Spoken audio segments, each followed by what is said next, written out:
গল্পের বাক্স বাই রোমানা নুপুর চ্যানেলে সবাইকে স্বাগত জানাচ্ছি।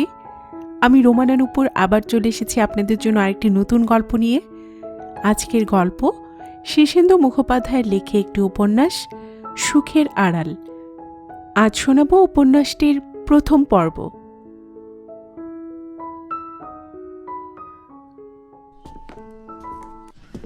শেষ ক্লাসটা সেরে জগন্নাথ করিডোর দিয়ে স্টাফ রুমের দিকে ফিরছিল। দূর থেকে দেখল বারান্দার রেলিংয়ে ঠেস দিয়ে এক অদ্ভুত মূর্তি দাঁড়িয়ে আছে।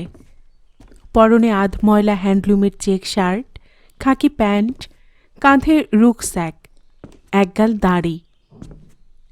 একটু কাছে আসতেই স্লথ গতিতে সোজা হয়ে দাঁড়িয়ে হাসল, বলল, হ্যালো। একটু চমকে গিয়েছিল সে, পর মুহূর্তে হেসে ফেলল, বলল, অপদার্থ, কোথা থেকে ফিরলি? অরিজিৎ হাসি মুখে তাকিয়েছিল জগন্নাথের দিকে। একটু চুপ করে থেকে বলল, তোর জন্য প্রায় 40 মিনিট দাঁড়িয়ে আছি। দাঁড়িয়ে কেন? জগন্নাথ ভ্রু কুঁচকে বলে, স্টাফ রুমে বসলেই তো পারতিস। চোখ বিস্ফারিত করে নিজের দিকে আঙুল দেখে অরিজিৎ বলে, এই বেশে। ওর বাড়িয়ে দেওয়া হাতটা টেনে নিয়ে সামান্য একটু চাপ দিয়েই ছেড়ে দেয় সে। আজই ফিরলি? এইমাত্র হাওড়া স্টেশন থেকে সোজা আসছি, মালপত্র স্টেশনে জমা রেখে, বলে হাসল অরিজিৎ। ফিরছি অমরনাথ থেকে। একটু অন্যমনস্ক দেখাচ্ছিল জগন্নাথকে। ভ্রু সামান্য কোঁচকানো, বলল, বাড়িতে যাসনি? যাব। অরিজিৎ জগন্নাথের কাঁধের দিকে হাত বাড়িয়েছিল।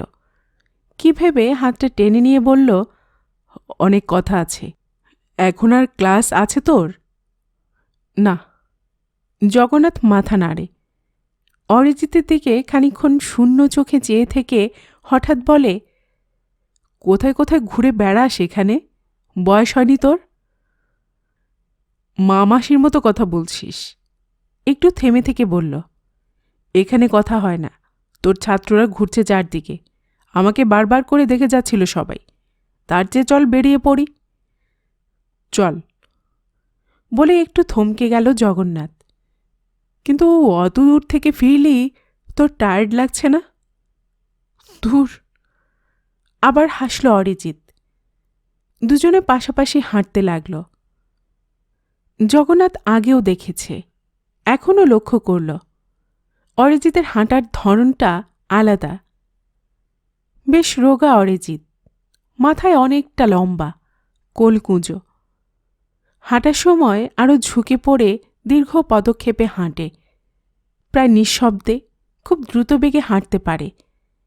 সে সময় কেমন একটা আক্রোশ আর আক্রমণের ভঙ্গি ফুটে ওঠে ওর শরীরে। অনেক দিন ধরে হাঁটছে অরিজিৎ, ঘুরে বেড়াচ্ছে পাহাড়ে, সমুদ্রে, অরণ্যে। রোদে পুড়ে ওর মুখ আর হাতের চামড়ার রং বাদামি, কিন্তু জামা খুললে ওর শ্বেত পাথরের মতো শরীর দেখা যায়। কেমন পাকিয়ে গেছে শরীর, মুখ আরও শ্রীহীন হয়েছে।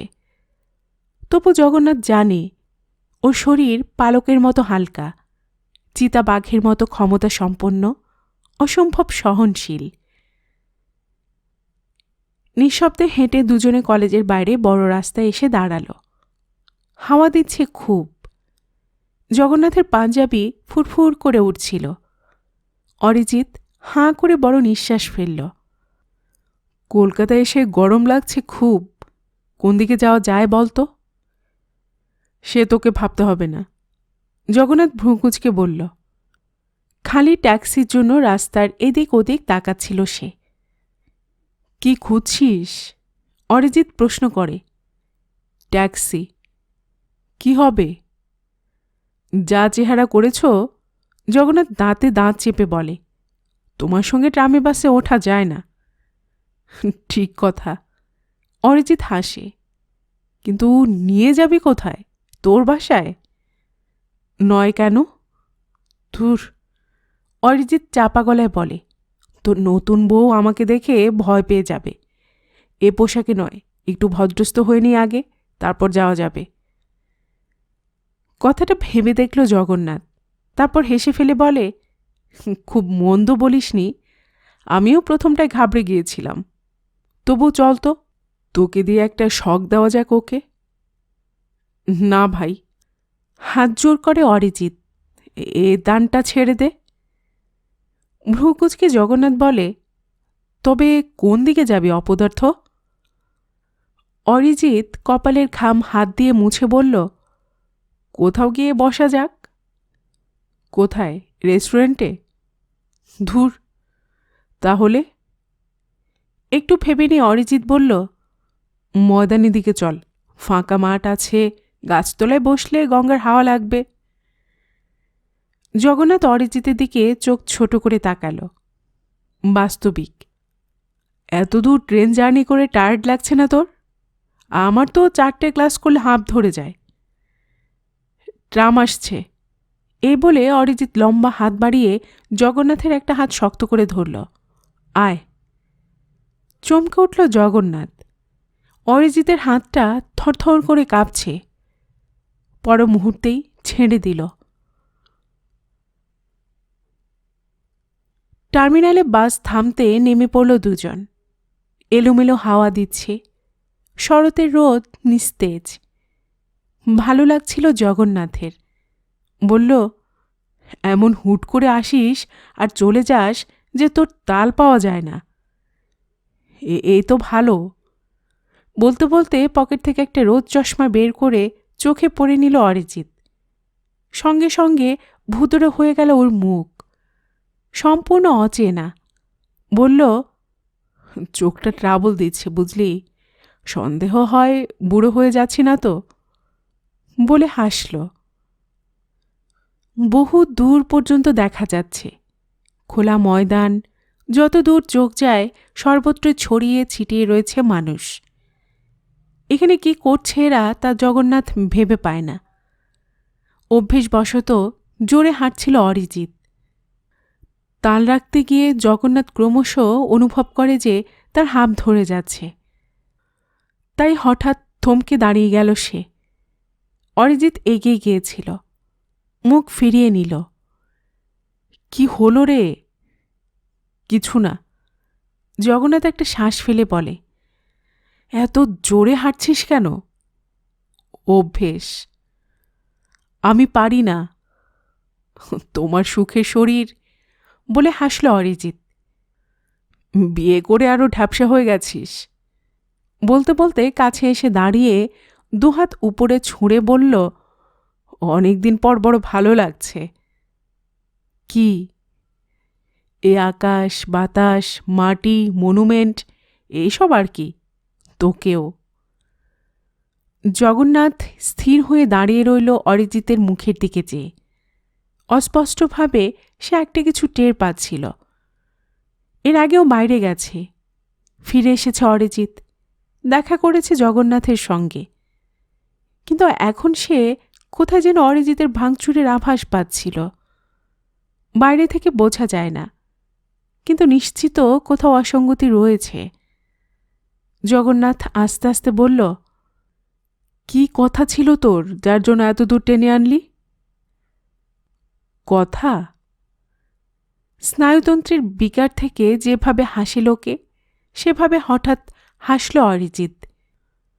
গভীর শ্বাস টেনে বলল, আমি বুড়ো হয়ে যাচ্ছি। মরা আলোর পশ্চিম আকাশের দিকে পেছন ফিরে অরিজিৎ দাঁড়িয়েছিল। অদূরেই সূর্য অস্ত যাচ্ছে। এপাশ থেকে ওর মুখ দেখাচ্ছিল কালো ব্রোঞ্জে গঠিত। কাঁধে রুকস্যাক, পায়ে নোংরা বিবর্ণ হান্টিং বুট, কাপড় জামা ময়লা, গালে দাড়ি, বড় বড় চুল, কপাল ছেয়ে আছে। দীর্ঘ পথ অতিক্রমের সমস্ত চিহ্ন রয়েছে তার চেহারায়। তবু জগন্নাথের মনে হল সদ্য গ্রিন রুম থেকে বেরিয়ে এসেছে অরিজিৎ। খোলা মাঠে ভিড়ের মধ্যে হঠাৎ ভাঁড়ের মতো দেখাচ্ছে তাকে। জগন্নাথ আস্তে আস্তে বলল, তোমার বয়স তো 2 বছর করে বাড়ছে না? তেমনি নির্বিকার থেকে যেন হাসল অরিজিৎ। একটা গোপন কিছু ঢাকা দেওয়ার জন্যই যেন তাড়াতাড়ি বলল, আমার নার্ভগুলো বোধহয় নষ্ট হয়ে গেছে। অল্পেই শরীর মন কাঁপতে থাকে। বেনারসে ভয়ঙ্কর পেটের ব্যথায় পড়েছিলাম কিছুদিন। সেই থেকেই দেখছি। জগন্নাথ হাসল, নিষ্প্রাণ হাসি। বলল, আর কোনো কথা ছিল না তোর? মাথা নাড়ে অরিজিৎ। না। কিন্তু তার মুখ দেখে জগন্নাথের মনে হলো ভয়ঙ্কর এক ধরনের অস্থিরতা চেপে রাখতে গিয়ে কষ্ট হচ্ছে ওর। বড় বেদনার্ত দেখালো ওর মুখ। একটু আগে যার সঙ্গে ট্রাম থেকে নামল, এসে অরিজিৎ নয়। জগন্নাথ বলল, আমার সঙ্গে আয়। একটু ইতস্তত করল অরিজিৎ। পর মুহূর্তেই মাথা নামিয়ে নিয়ে আস্তে আস্তে হাঁটতে লাগল। জিজ্ঞেসও করল না কোথায় নিয়ে যাচ্ছে তাকে জগন্নাথ।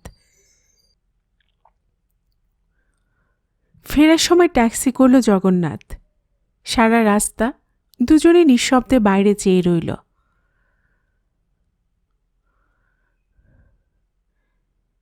আপনাকে দেখায় অনেকটা সোলজারের মতো, বলে বনলতা হাসছিল। টেবিলের উপর একটিমাত্র টেবিল ল্যাম্প জ্বলছিল। সে আলোটাও অর্ধেক আড়াল করে টেবিলে ঠেস দিয়ে দাঁড়িয়েছিল বনলতা। সারা ঘরে অন্ধকার ছড়িয়ে আছে। সোলজার কথাটা বলে একটু ভাবতে থাকে অরিজিৎ। সোলজার, বনলতা বলল। ফ্রন্ট থেকে ফিরে আসার পর অবশ্য। ঘোলা গলায় হাসে অরিজিৎ। ফ্রন্ট থেকে মার খেয়ে হেরে ফিরে আসবার পর না? কোণের চেয়ারে বসে জগন্নাথ অরিজিৎকে দেখছিল। সারা দিন পর স্নান করেছে অরিজিৎ। বনলতা খাবার করে খাওয়ালো। এখন তৃপ্ত ও খুশি দেখাচ্ছে অরিজিৎকে। স্মিত মুখে জগন্নাথ চেয়েছিল, কিন্তু অরিজিৎ যতদূর সম্ভব এড়িয়ে যাচ্ছে তার চোখ। মার খেয়ে তো যা চেহারা করে এসেছিলেন, আমি তো প্রথমে চমকে উঠেছিলুম। বনলতা বলল। মাথা নামিয়ে নিয়ে লাজুক গলায় বলে অরিজিৎ, আমার দোষ নেই। জগন্নাথকে জিজ্ঞেস করুন, আমি প্রথমটায় ওই ভয়ে আসতে চাইনি।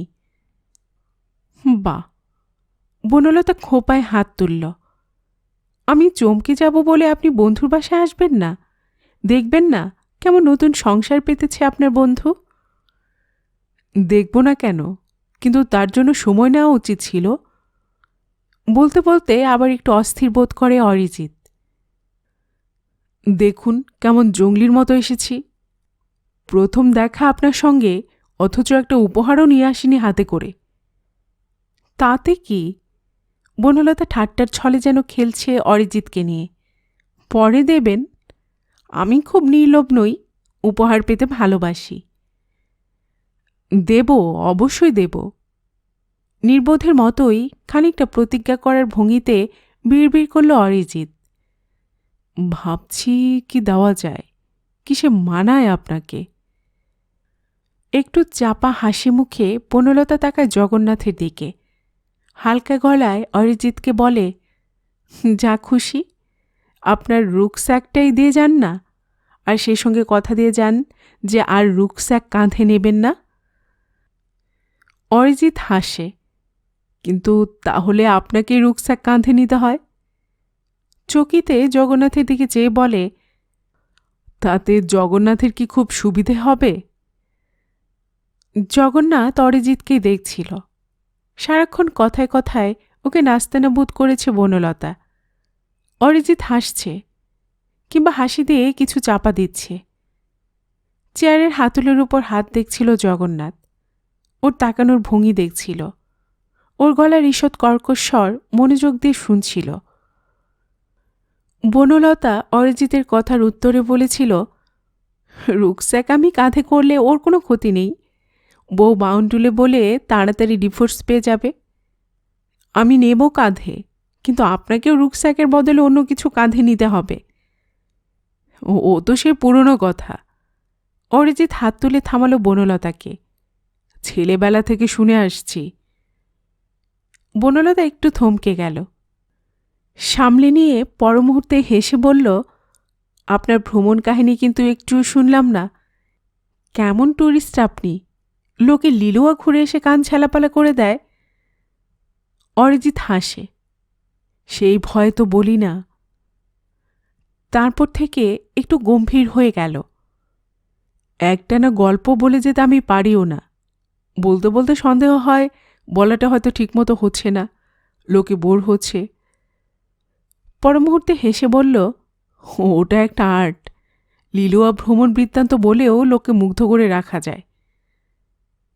বনলতা কি বলতে যাচ্ছিল, জগন্নাথ বাধা দিয়ে বলল, ওকে এবার খাইয়ে দাও, অনেক দূর যাবে ও। বনলতা চলে গেলে কিছুক্ষণ কেউ কোনো কথা বলল না। তারপর প্রথম কথা বলল অরিজিৎ, আমি এবার বেরিয়ে পড়ব, খুব শিগগিরই। কিছুক্ষণ আবার চুপচাপ। অরিজিৎ কিছুক্ষণ চেয়ে সামনের দেয়ালে ক্যালেন্ডারটা আবছা আলোতে দেখার চেষ্টা করল। তারপর হঠাৎ অপ্রাসঙ্গিকভাবে বলল, তোর চেয়ে আমি 4 বছরের বড়। তোর বোধ হয় 32 চলছে না? বোধ হয়। একটু শ্বাস ফেলল অরিজিৎ। বুড়ো হয়ে যাচ্ছি। একই কথা বারবার বলছিস কেন? তোকে বুড়ো দেখায় না। না না। আবার দীর্ঘশ্বাসের শব্দ হয়। অরিজিৎ বলে, তবু বয়স তো হচ্ছে। তাতে কি? নিষ্পৃহ গলায় জগন্নাথ বলে। অরিজিৎ হাসে, তেমনি স্নায়বিক বিকারের হাসি, একটু উঁচু গ্রামে বাঁধা। বলে, আমার কাছে এটাই সবচেয়ে বড় ফ্যাক্টর। কেন? মৃত্যু ভয়। আবার হাসে অরিজিৎ। আমি নাটক করতে ভালোবাসি না জগন্নাথ, তবু হয়তো খানিকটা নাটকেই শোনাবে। আমি তীর্থে তীর্থে ঘুরে বেড়িয়েছি আর প্রার্থনা করেছি। কিসের? যেন আমার মৃত্যু না হয়। অসুস্থতার হাসি হাসে অরিজিৎ। বিয়ে করিনি, হয়তো করবও না। তবু যদি কখনো করি, তাই থেকে প্রার্থনা করেছি যেন আমার স্ত্রীর মৃত্যু না হয়, অনাগত সন্তানের যাতে মৃত্যু না হয়। এর কোনো অর্থ নেই। সে কথা শুনল না অরিজিৎ। এক গভীর স্বপ্নময়তার ভেতর থেকে বলল, আমি ভাগ্যবান যে প্রিয় আপনজন কেউ নেই। কলকাতার বাড়িটা ফাঁকা পড়ে আছে, এবার বিক্রি করে দেব। তারপর বলে মৃদু হাসি মুখে চেয়ারের পেছনে মাথা এলিয়ে দিল অরিজিৎ। কি বলছিস? জগন্নাথ আস্তে করে জিজ্ঞেস করে। যেন আমার মৃত্যু না হয়। অরিজিৎ অবহেলা চেয়ে থাকি ঘরের সেই একটাই দেয়ালের দিকে, যেটা তার সামনে রয়েছে। বলে, কিন্তু হবেই জগন্নাথ।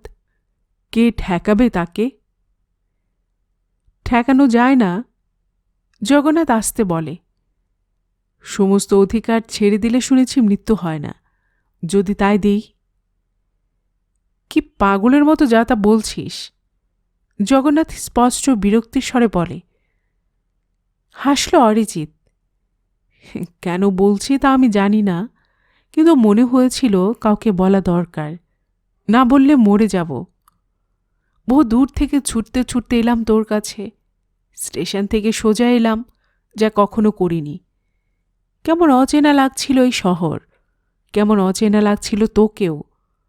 প্রথমে তাই বলতে পারলাম না, কথা আছে বলে টেনে নিয়ে গেলাম ময়দানে। একটা নিঃশ্বাস ফেলে জগন্নাথ বলল, চুপ কর। ভ্রুকুচকে অরিজিৎ তাকালো জগন্নাথের দিকে। তুই শুনতে চাস না? কি হবে শুনে? আমি তোর অনেক ব্যাপার বুঝি না। বুঝিস না? না। কি বলতে গিয়েও বলল না অরিজিৎ।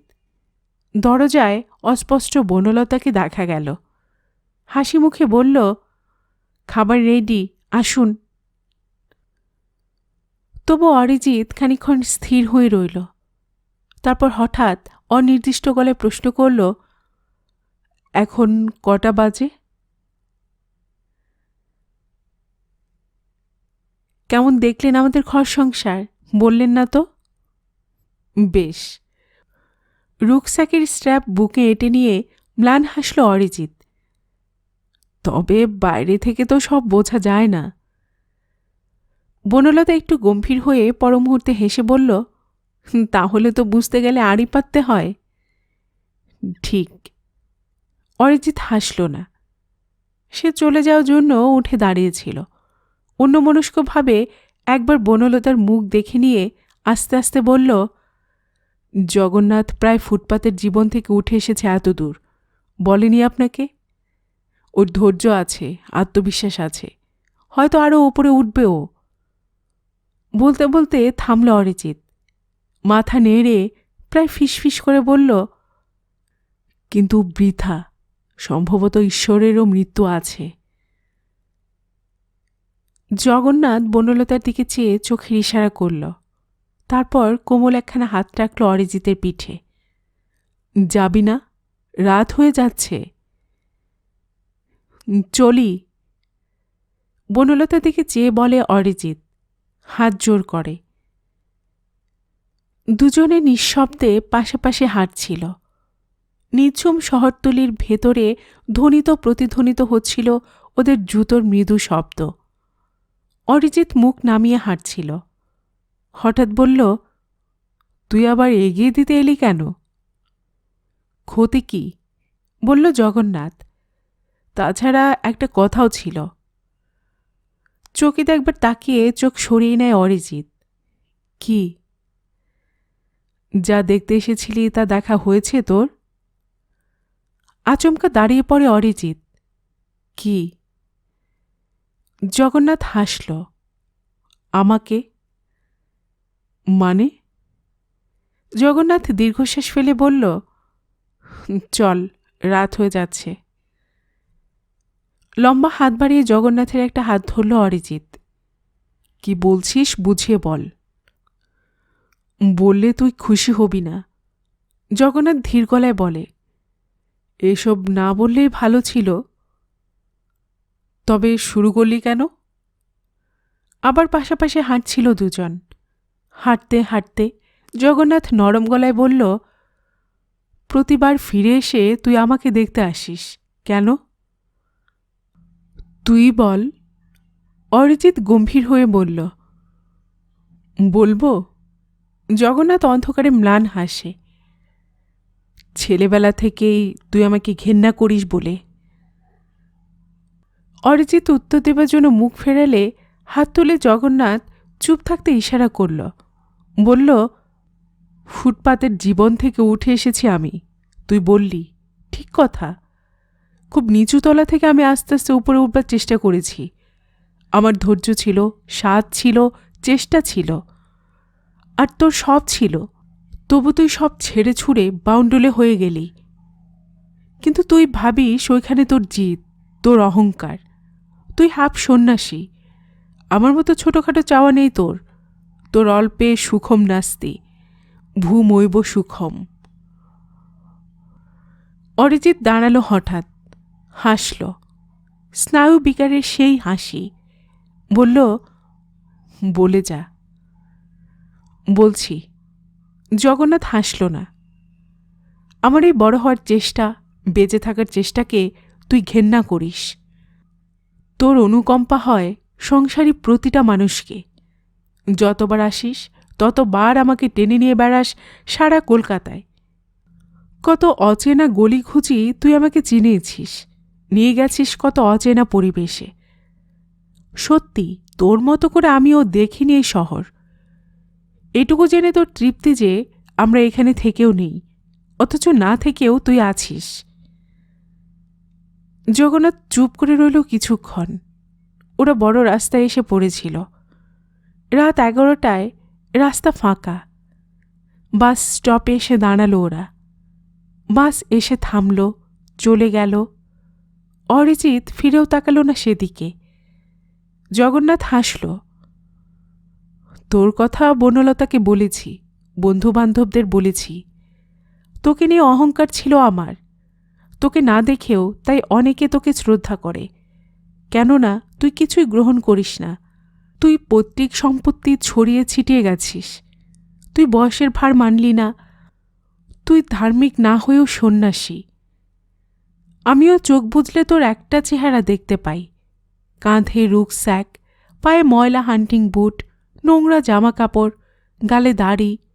তুই চলেছিস, শুধু স্ফটিকের মতো পরিষ্কার তোর দুই চোখ। কেননা তোর চোখে কোনো ছোটোখাটো কামনা বাসনার বাস নেই। তোর চোখে পাহাড়, অরণ্য ও সমুদ্রেরা বাস করে, তাই না? আমি সে কথায় বলে বেড়াই লোককে। কি একটা জায়গায় সন্দেহ থেকে গিয়েছিল। তুই বারবার ফিরে আসিস আর বারবার ঘুরে ফিরে আমাকে দেখে যাস। কেন? প্রায় হিংস্র গলায় অরিজিৎ প্রশ্ন করে। নিজেকে মনে পড়িয়ে দিতে। জগন্নাথ হাসল। যাতে তোকে ভুলে না যাই, যাতে তোর কথা আর কেউ ভুলে না যায়। তুই না থেকেও থাকতে চাস। তুই তোর বাউন্ডুলের চেহারাটা একবার আমাদের চোখের সামনে তুলে ধরেই সরে পড়িস, যাতে আমরা নিজেদের জন্য দুঃখিত হয়ে পড়ি। মাথা নাড়ে জগন্নাথ। তোকে বলছি বাস্তবিক, যতবার তোর সঙ্গে দেখা হয়েছে ততবার আমি নিজের জন্য দুঃখিত হয়ে পড়েছি। বনলতার কাছে তোর গল্প করতে করতে কতবার ঘৃণ্য মনে হয়েছে নিজেকে। মনে হয়েছে সুখভোগের কণামাত্র অধিকার আমার নেই, তোর আছে। কেননা তুই সব ছেড়েছিস। অরিজিৎ আস্তে আস্তে বলল, তুই আমাকে ঘেন্না করিস? জগন্নাথ সে কথার উত্তর দিল না। আস্তে আস্তে বলল, এই বয়সেও তোর চেহারাটা চমৎকার, শক্তিমানের চেহারা। তোর শরীরে কোনো অসুখ আছে বিশ্বাস হয় না। তবু তুই আজ দুপুরে ট্রামে ওঠার আগে যখন আমার হাত ধরেছিলি তখন তোর হাত কাঁপছিল। আমি চমকে উঠেছিলাম। সেই মুহূর্তে কেন জানি না আমার হঠাৎ মনে হয়েছিল তুই পুরনো হয়ে গেছিস। যখন ময়দানে গিয়ে দাঁড়িয়েছিলাম তোর সঙ্গে, তুই বলছিলি তোর বয়স হয়ে যাচ্ছে। তখন হঠাৎ মনে হয়েছিল তোর বাউন্ডুলে স্বভাব আর নেই। এখন তুই কেবল বাউন্ডুলে সেজে আছিস। তোর দৌড় সাজঘর থেকে স্টেজ পর্যন্ত। তোকে আর আইডল না ভাবলেও চলে। একটু আগে তুই মৃত্যু ভয়ের কথা বলছিলি। কথার ছলে এরকম কথা তুই আগেও বলেছিস, কিন্তু আজ আমার মনে হলো তোর এই ভয় বড় জেনুইন। জগন্নাথ দুঃখিত চিত্তে মাথা নাড়ল। অরিজিৎ কথা বলল না। ল্যাম্পপোস্টের আলোয় তার ব্রোঞ্জ রঙের মুখে শুধু কয়েকটি সর্পিল রেখা ফুটে উঠল। জগন্নাথ বলল, রাগ করিস না। না। অরিজিৎ আবেগহীন শব্দ করল। তোর আর অধিকার নেই। জগন্নাথ বলল, কিসের? নিশ্চিন্ত সুখের জীবনের। জগন্নাথ হাসে। আমার ঘরের দিকে, বনলতার দিকে তুই ভিখিরির মতো চেয়েছিলি, কিন্তু আমি জানি তোর ভেতরে এখনো সে অহংকার রয়ে গেছে। তুই নিজেই মেরেছিস নিজেকে। জগন্নাথ একটু চুপ করে থাকে। তুই বলছিলি বেরিয়ে পড়বি, সেই ভালো। থেকে গেলে তুই বুড়ো হয়ে যাবি। তুই বরং বেরিয়ে পড়। যাব। বড় অন্যমনস্ক দেখালো অরিজিৎকে। তোর মৃত্যু ভয়, ধ্বংসের ভয় কিন্তু আমার ভেতর সঞ্চারিত হলো না। হাসে জগন্নাথ। আজ তোর হার হলো। হঠাৎ তীব্র গতিতে ঘুরে দাঁড়ালো অরিজিৎ। কিন্তু কি? ঠান্ডা গলায় বলে জগন্নাথ। আস্তে আস্তে আবার স্তিমিত হয় অরিজিৎ। নিচু গলায় বলে, ভালোবাসায় আমাদের দুঃখের কারণ। কেননা সব ভালোবাসার জিনিসেরই মৃত্যু আছে। এত ঘুরে বেড়িয়ে তুই এইটুকু শিখলি? এ তো পুরনো কথা। আমি জানি মৃত্যু ভয় আমার নেই। আকাশ, বাতাস, মাটি আমি নিয়েছি অনেক, সেটা শোধ করতে হবে। ম্লান হাসল অরিজিৎ। তোর মতো কথা বলতে পারি না আমি। একটু শ্বাস ফেলে বলল, তুই ফিরে যা, রাত বাড়ছে। আর একটু থাকি, বাস আসুক। অরিজিৎ লম্বা হাত বাড়িয়ে জগন্নাথের কাঁধ নেড়ে দেয়। না, তুই যা। তুই যতক্ষণ আছিস ততক্ষণ আমার দম বন্ধ হয়ে আসছে। আজ তোর জিত। ওর হাত ধরল জগন্নাথ। দুঃখিত অরিজিৎ, খুব দুঃখিত। মাতালের মতো হাসল অরিজিৎ। না, তুই যা, চলে যা, ঘরে যা। যাচ্ছি, তুই দাঁড়াবি তো বাসের জন্য? মাথা নেড়ে অরিজিৎ বলে, ঠিক নেই। হাত তুলে আকাশ দেখায় জগন্নাথকে। দেখ। কি? হাসে অরিজিৎ। একটা মাঠ খুঁজে নেব হয়তো, আমার জন্য পৃথিবী পড়ে আছে। সে হয় না অরিজিৎ, প্লিজ। ফিরে আসতে আসতে জগন্নাথ একবার মুখ ফিরিয়ে দেখল বাস স্টপে দাঁড়িয়ে আছে অরিজিৎ।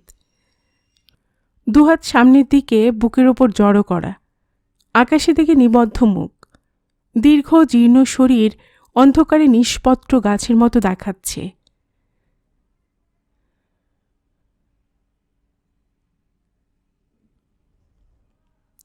যদিও অনেকক্ষণ হলো সকাল হয়েছে, তবু আলস্যবশত বিছানা ছাড়েনি জগন্নাথ। বালিশে কনুই রেখে আধশোয়া হয়ে খবরের কাগজ পড়ছিল। পড়তে পড়তেই হঠাৎ মুখ ফিরিয়ে ডাকল, শোনো বনলতা। দিনের মধ্যে 100 বার ডাকে জগন্নাথ, বনলতা। বনলতা তখন ট্রাঙ্ক খুলে মেঝের উপর হাঁটু গেড়ে বসে একগাদা জামাকাপড় নামিয়ে আবার গুছিয়ে তুলছে। মুখ না ফিরে নিস্পৃহ গলায় বলল, কি হলো? দেখো না, এদিকে এসো। উফ, যা বলবার ওখান থেকে বলো, কাজ করছি। এই বলে বনলতা জগন্নাথের সদ্য ধোঁয়া পাঞ্জাবিটা তুলে নিয়ে দেখল তাতে একটাও বোতাম আস্ত রাখেনি অসভ্য ধোপাটা। জগন্নাথের দিকে মনোযোগ না দিয়ে সে উঠে পুরনো একটা পাউডারের কৌটো খুলে সূচ সুতো খুঁজতে যাচ্ছিল। এক হাতে জগন্নাথের পাট ভাঙা পাঞ্জাবিটা ধরা, বোতাম বসাবে। কাগজে মুখ আড়াল করে জগন্নাথ বলল, ব্যাপারটা কিন্তু সিরিয়াস। কি এমন? একটু দীর্ঘশ্বাস ফেলে জগন্নাথ বলল, সেই ইঞ্জিনিয়ার ভদ্রলোক যার সঙ্গে তোমার বিয়ে ঠিকঠাক হয়ে গিয়েছিল, এখন মনের দুঃখে তিনি চললেন। কাগজে ছবি বেরিয়েছে, going abroad for higher studies. পাউডারের কৌটোর ভেতর আপনি থেকে গেল বনলতার আঙ্গুল। কেমন একটু থমকে গেল সে। সঙ্গে সঙ্গে হেসে বলল, মনের দুঃখে যাবে কেন? দুঃখ কিসের? পড়তে যাচ্ছে তো। দুঃখ নয়। জগন্নাথ বিচ্ছুর মতো হেসে মুখ ফেরাল। ভালোবাসায় ভুলিয়ে নিলাম তোমাকে, দুঃখ তোমারও হওয়া উচিত। ছবিটা দেখো, খবরের কাগজের ছবি ভালো ছাপা হয় না, তবু বোঝা যায় কি হ্যান্ডসাম। পাউডারের কৌটোয় সূঁচ খুঁজে পেল না বনলতা। নতুন সংসার, এখনো সব গোছানো হয়নি। কোন জায়গায় কি রেখেছে তা ভুল হয়ে যায়। একটু বিরক্ত হয়ে বলল, বকবক করো না তো, ছবিটা অন্তত একবার দেখো। এবার বনলতা হাসল। দেখব, কিন্তু তাতে কি? সুন্দর চেহারা বা ইঞ্জিনিয়ার দেখলেই ঢলে পড়তে হবে নাকি? তাছাড়া তুমি কি কিছু কম? কম? বিস্ময়ের ভান করে জগন্নাথ বলে, কম কেন হব? আমার বয়স 32 আর ভদ্রলোকের 28। বয়সে তো মেরে দিয়েছে। কি যে বাজে বাজে কথা সব, মাথা মুন্ডু নেই। বনলতা পাউডারের কৌটো ফেলে দিল টেবিলের উপর। ভ্রু কুচকে বলল, উঠো না। একটু হাসি তখনও লেগেছিল জগন্নাথের মুখে। কাগজটা ফেলে দিয়ে সে চিত হয়ে শুয়ে পড়ল। বলল, এত রাগ এখনই পুরনো হয়ে যায়নি তো? পুরনোই তো, পুরনো, বুড়ো, বাজে। রাগ করে হাতের পাঞ্জাবিটা জগন্নাথের দিকে ছুঁড়ে দিয়ে চলে যাচ্ছিল বনলতা। পাঞ্জাবিটা জগন্নাথের মুখ চোখের উপর পড়ল। জগন্নাথ হেসে উঠল। পর মুহূর্তেই চেঁচিয়ে বলল, 1 কাপ চা দাও আর দেশলাইটা। কাঁচকলা। বনলতার জবাব পাওয়া গেল। মুখের ওপর থেকে পাঞ্জাবিটা সরায়নি জগন্নাথ। কাপড়ে সাদা মিহি বুনোটের ভেতর দিয়ে চেয়েছিল। সিলিং, দেয়াল, বইয়ের র্যাক, টেবিল, বুকের কাছে হাঁ করে থাকা জানালা, এসব দেখছিল। শরতের সাদা মেঘ জানালা জুড়ে আছে। চকিতে সব কিছু স্বপ্নের মতো মনে হয়, অচেনা। চেয়ে থেকে আধ ঘুমে পেল জগন্নাথকে। এখনও কিছুই গুছিয়ে তোলা হয়নি। ঘরের দিকে তাকালেই বোঝা যায় অনভ্যস্ত হাত গুছিয়ে রাখার চেষ্টায় জিনিসপত্র সব এলোমেলো হয়ে আছে।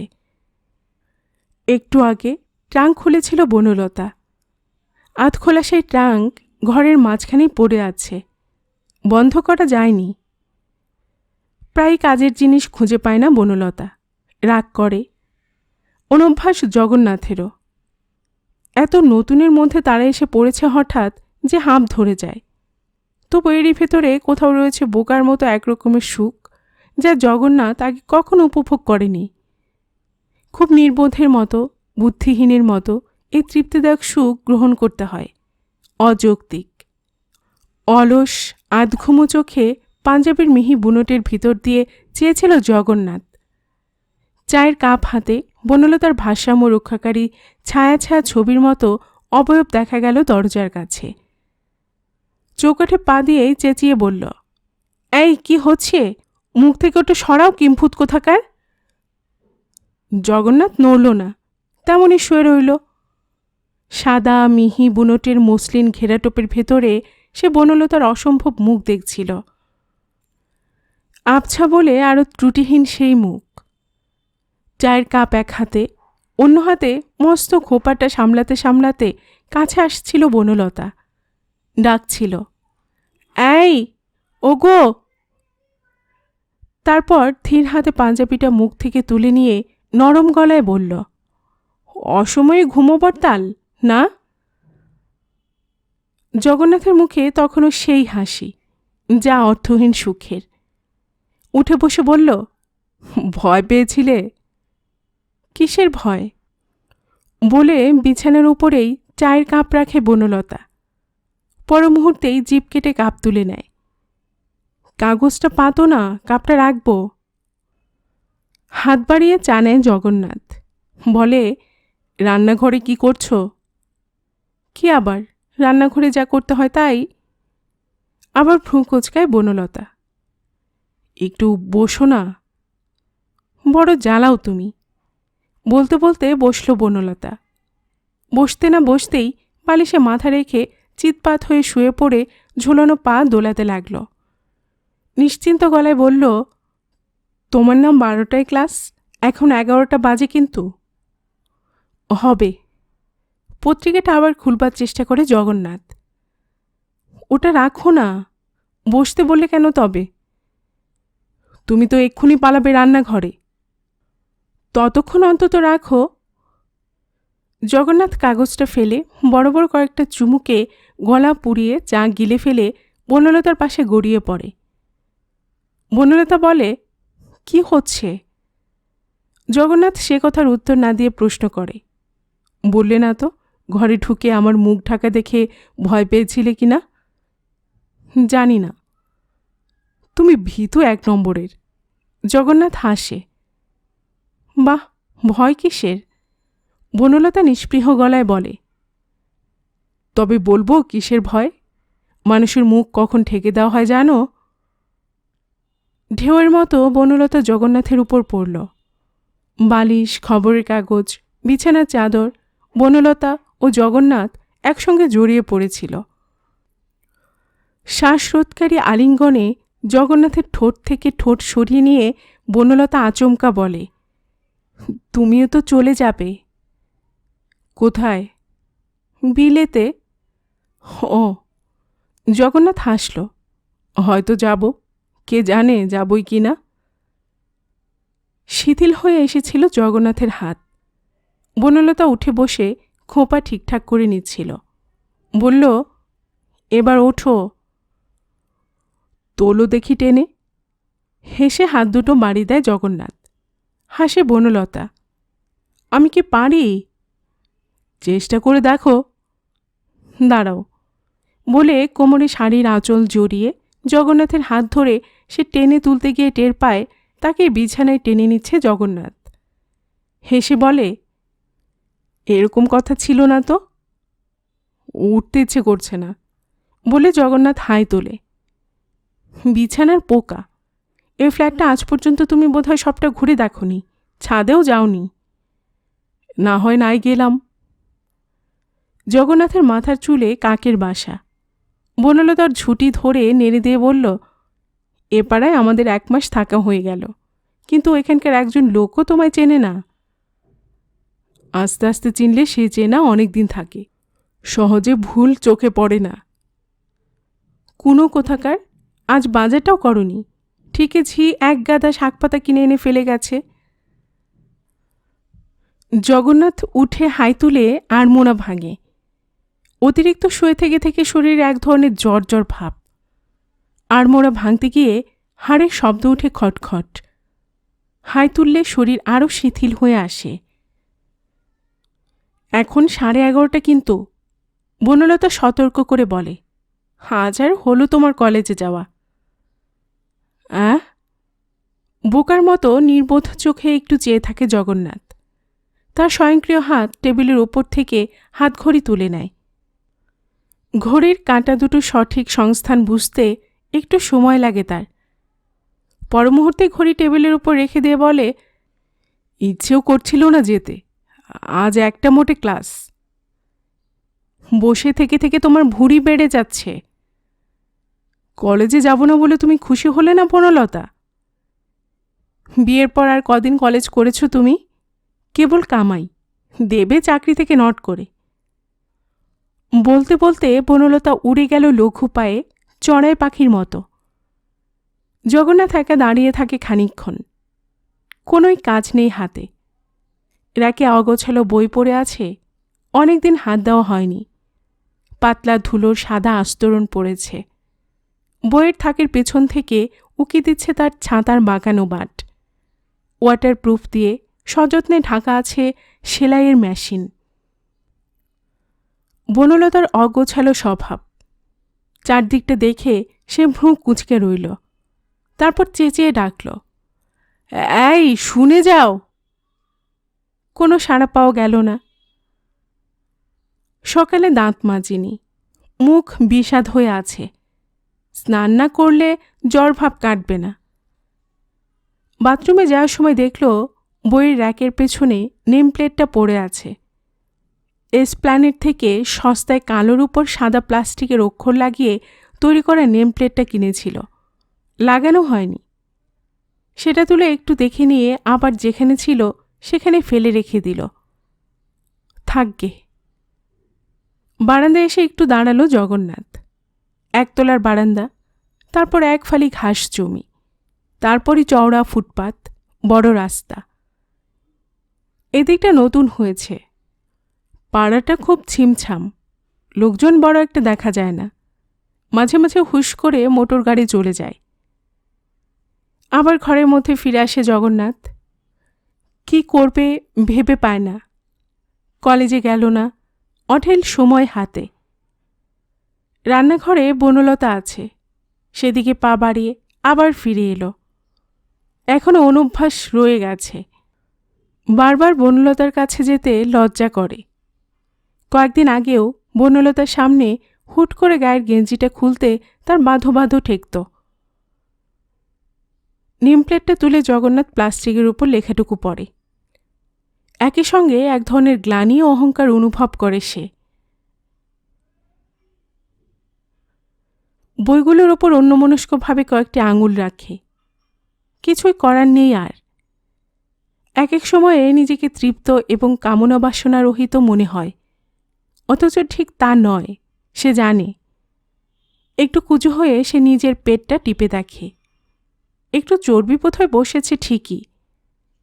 ভাবল এখন তার খুব কাজ করা দরকার, খুব ব্যস্ত থাকা দরকার, নইলে শরীরে মেদ নামবে। ক্রমশ উচ্চাশাগুলি হ্রাস পেয়ে যাচ্ছে। কলঘরে জল পড়ে ভেসে যাওয়ার শব্দ আসছে। রান্নাঘরের দিকে কোনো শব্দ নেই। কে জানে কোথায় গেল বনলতা। একটু অন্যমনস্ক জগন্নাথ নেমপ্লেটটা হাতে নিয়ে ঘরে ঘুরে ঘুরে পেরে খুঁজতে লাগল। তবলা ঠোকার একটা হাতুড়ি পাওয়া গেল পুরনো খবরের কাগজের স্তূপের নিচে। বনলতার জিনিসপত্রের সঙ্গে কি করে এসে গেছে? পেরেক পাওয়া গেল না। খুঁজতে খুঁজতে রান্নাঘরে আসে জগন্নাথ। বনলতা নেই। উনুনের উপর এক হাঁড়ি জল চাপানো আছে। কে জানে কোন কাজে বা অকাজে লাগবে। ভরসা ছিল না, তবু রান্নাঘরের ময়লা তাকে কয়েকটা জং ধরা পেরেক পেয়ে গেল জগন্নাথ। ছোট হাতুড়িটা সেই তাকে ফেলে রেখে শিল নোড়ার নোড়াটা তুলে নিয়ে সদরে আসে জগন্নাথ। পেরেক ঠুকে ঠুকে নেমপ্লেটটা লাগাতে থাকে দরজায়। কলঘরে জলের শব্দ বন্ধ হয়ে যায়। বনলতার ক্ষীণ গলা ভেসে আসে, এই কি হচ্ছে? বাড়িঘর ভেঙে ফেলছো নাকি? তুমি কোথায় লুকিয়ে আছো? আমার জায়গা আছে, বলবো কেন? হাসে জগন্নাথ। তবে কলঘরে কে? একটু চুপচাপ।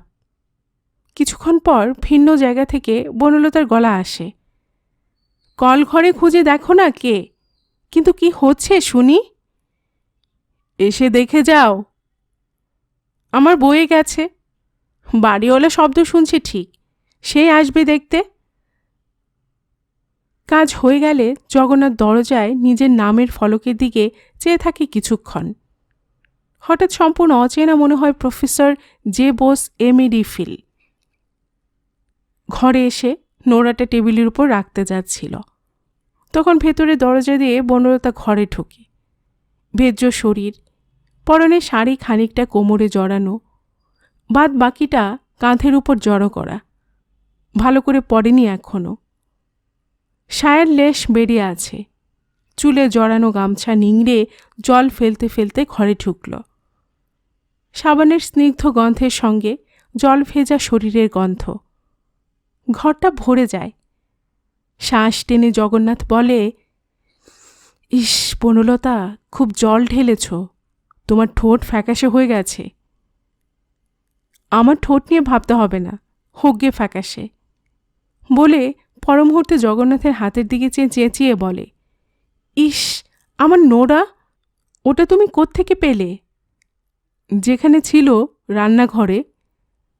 তোমাকে নিয়ে পারি না। কি হচ্ছিল ওটা নিয়ে শুনি? বলেছিলে পাড়ার লোকে চেনেন আমাকে, তাই নেম প্লেটটা লাগিয়ে দিলাম, এবারে চিনবে। ছাই চিনবে। বনলতা হাত বাড়িয়ে বলল, নোড়াটা দাও তো। পেরেক ঠুকে কে ওটা দিয়ে? ইস যদি ভেঙে যেত। জগন্নাথ দেখে বনলতাকে অসম্ভব সুন্দর দেখাচ্ছে। রোগড়ে রোগড়ে গা মুছেছে বোধ হয়। এখনো গাল, কানের লতি, চিবুক আর নাকের ডগা লাল হয়ে আছে। অবশ্য লালটা নতুন গামছার কাঁচা রংটাও হতে পারে। ভেজা চুল মাথায় বসে যাওয়ায় ওর নিখুঁত গোল মাথার আকার বোঝা যায়। বনলতার সৌন্দর্য প্রায় ত্রুটিহীন। নোড়াটা বাড়িয়ে জগন্নাথ বলে, নিয়ে যাও তোমার মূল্যবান নোড়া।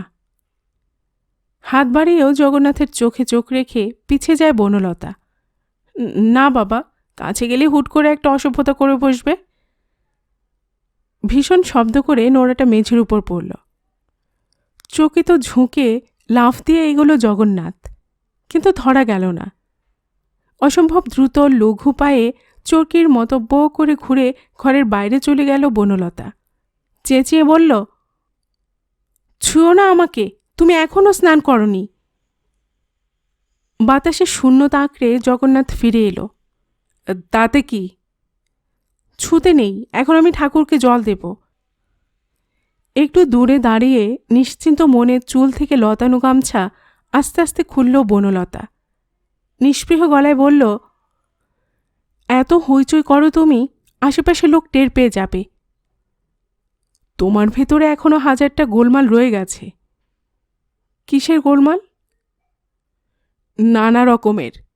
ছোঁয়াছুঁই, ফ্রিনেসের অভাব, লোকভয়, এসব আর কি। আহা, থাকবে কেন? জগন্নাথ বালিশের পাশ থেকে সিগারেটের প্যাকেট নিয়ে দেশলাই খুঁজতে খুঁজতে বলল, তোমার তো ভাত মেরে দিয়েছি বামুনের মেয়ে। বনলতা ম্লান একটু হাসল। খুব ক্রেডিট না? নয়। ভ্রু তুলে কপালে ভাঁজ ফেলে জগন্নাথ। ছাই, আমি রাজি না হলে তোমার সাধ্যি ছিল? ঠোঁটে সিগারেট লাগিয়ে অসহায়ভাবে জগন্নাথ বলে, দেশলাইটা। লঘুবাইয়ের কাছে এসে ঠোঁট থেকে সিগারেটটা কেড়ে নিয়ে ছুঁড়ে ফেলে দেয় বনলতা। পর মুহূর্তেই তার ভেজা ঠোঁট জগন্নাথের ঠোঁটের সঙ্গে লিপ্ত হয়। দুটি ভেজা ঠান্ডা হাত জড়িয়ে ধরে জগন্নাথের গলা। যেমন ধরেছিল তেমনি হঠাৎ ছেড়ে দিয়ে দ্রুত শ্বাসের সঙ্গে বনলতা বলে, হয়েছে তো, এবার যাও স্নান করতে।